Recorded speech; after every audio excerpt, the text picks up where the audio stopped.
Hope is huge to me. Hope is everything.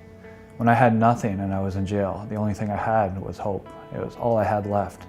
My name is Brian Thomas Rose. I'm from Delhi, Ontario. My story is a tragedy.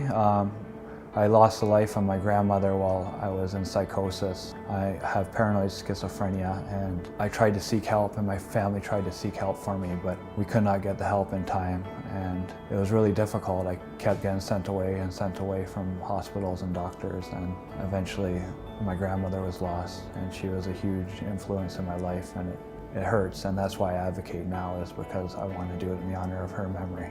I write for an e-journal for the University of Toronto as a lived experience editor.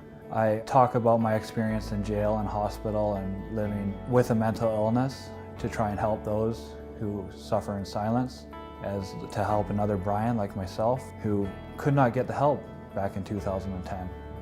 I was sick for 6 to 8 months in psychosis, and I could not get help.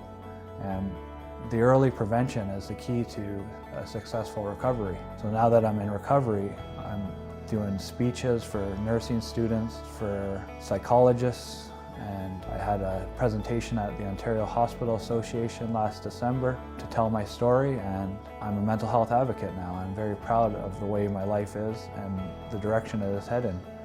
I have a normal life, but it wasn't possible without the medication and the therapy that I had to go through. And I was very open and honest about all the things I had to live through. I dealt with sexual and physical abuse as a young man. I also was addicted to drugs and alcohol. I've been now 4.5 years sober. When I'm sober, I like my life. Triggers is an important thing in my recovery. I have to know the early warning signs. I know stress is a big factor, so I do a lot of wellness tools, playing guitar, exercising, biking. It's a big part of my story, and I have been resilient, but it took that hope. And it was hope can come in any forms. It came in the shape of my mother. She stuck behind me when everyone else was against me, and people were really upset. People turned their backs, but my mother stuck behind me, and she gave me a lot of hope. Don't ever give up on yourselves. Families, stick behind your loved ones. There is recovery in mental illness. It is hard and it's time consuming, but never give up. Always have that hope.